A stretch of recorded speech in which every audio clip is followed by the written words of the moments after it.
Bonnie Parker and Clyde Barrow are born into dirt-poor families in rural Texas. They meet in Dallas in 1930 as the Great Depression is destroying lives across the country. Desperation is at an all-time high. Some even eat boiled rats for dinner, a dish they call Hoover Hog. Clyde is 21 and a petty thief. Bonnie is 19 and waiting tables. The couple falls in love. They both want to escape and they want adventure. They find it in a life of crime. No other partners in crime have been more romanticized than Clyde Barrow and his petite gun-toting moll, Bonnie Parker. From 1932 until 1934, the Barrow gang was the terror of the American Southwest. They'd race down remote country roads like this one, only stopping long enough to rob anyone who got in their path. And in their wake, the death toll grew. But Bonnie and Clyde don't start out as slick bank robbers. In their first robbery together, the couple is stopped by a night watchman. They flee empty-handed and then get their car stuck in the mud. The duo runs to a farmhouse, but they find the farmer has no car, just 2 mules. Clyde says, "We'll take them," and the couple makes a bumpy bareback escape.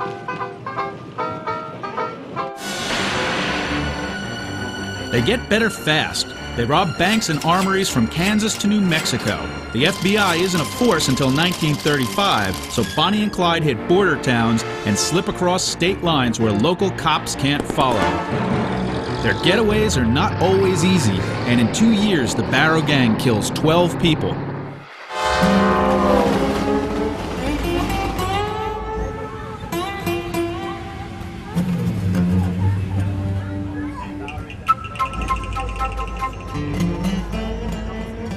So why does Gibsland celebrate this murderous couple from America's past?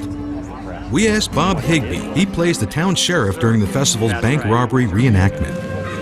So why do you think they were so popular in their time before they were killed? They robbed little banks like this. The banks at the time, it was the Depression, so the banks were foreclosing on the farms. And so a lot of people in every small town were out of business, didn't have property because of the banks. So if somebody comes in and robs from the bank, they're rooting for them. Now hold on a minute, Sheriff. How can that be? They're not just bank robbers, they're murderers too.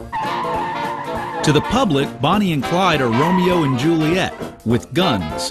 Bonnie is a poet who loves the color red, the color they leave to most places they visit.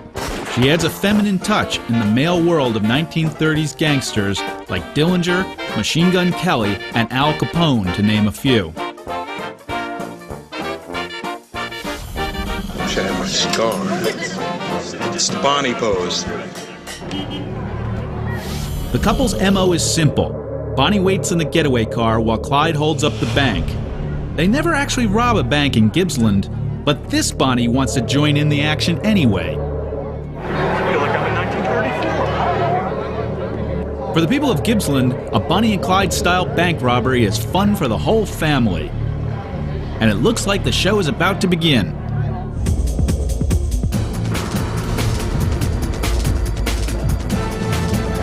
Here they come.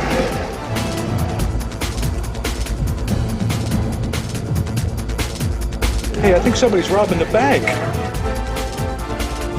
Who do you think's gonna die first?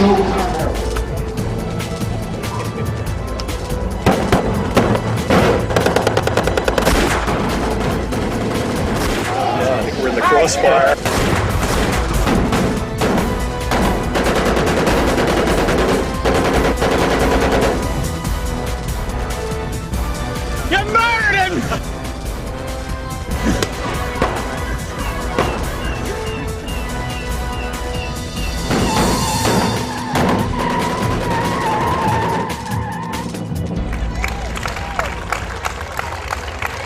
Let's make sure he's really dead.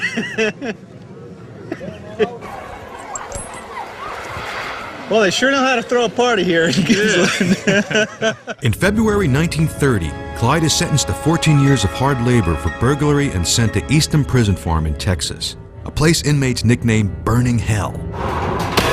Here, Clyde is viciously beaten and tortured by both the guards and inmates. In a desperate attempt to get out, Clyde gets a fellow convict to chop off 2 of his toes with an axe.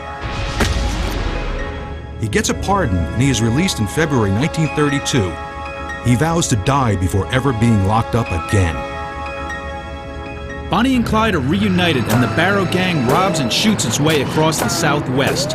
fueled by Clyde's fast driving and his refusal to surrender. The couple grows more desperate as the cops close in, catching or killing members of their gang. Clyde's own brother Buck is shot through the head in a massive police raid in Missouri in 1933. The outlaws fight to keep him alive, but he dies 10 days later. So this is how a small Louisiana town celebrates Bonnie and Clyde's killing spree. We hear there's a man here who has some close ties to the tape we got in the mail. Well, as far as that, yes. Things are about to get really weird in Gibsland. Bonnie and Clyde not only had contempt for the law, but for life as well, even if those lives were their own. The outlaw couple fully expected that one day their lives would end in a storm of violence. The only question was when it would happen and where. This was where. And when was more than 70 years ago, as a posse of Texas lawmen caught up with them here and ambushed them on this lonely stretch of Louisiana highway. In May 1934, Bonnie and Clyde are staying just outside of town, near the home of their accomplice, Henry Methvin, a man they freed from prison a few months earlier.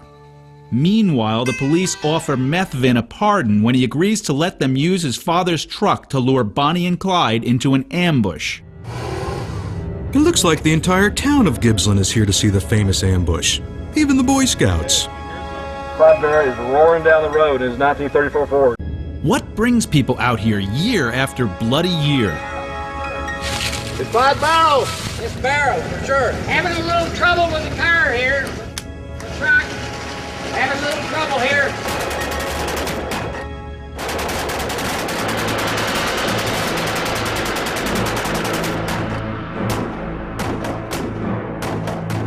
What Ted said happened was that he was chasing the car up the road, shooting at it.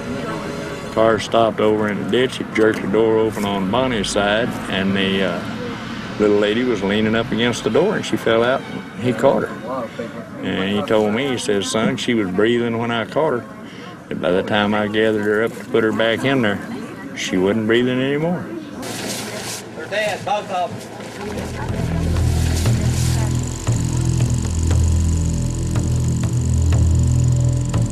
Boots tells us that it's his father Ted who shot this footage. After he shot Bonnie and Clyde, that is. For the townspeople of Gibsland, then and now, this is rubbernecking at its best. Are we really dead? You're really dead. You're as dead as you get. In 1934, people do more than gawk. They swarm Bonnie and Clyde's corpses, scavenging for souvenirs. They cut off scraps of their bloody clothing and locks of Bonnie's hair. One man tries to cut off Clyde's trigger finger before the cops stop him. I guess crime doesn't pay.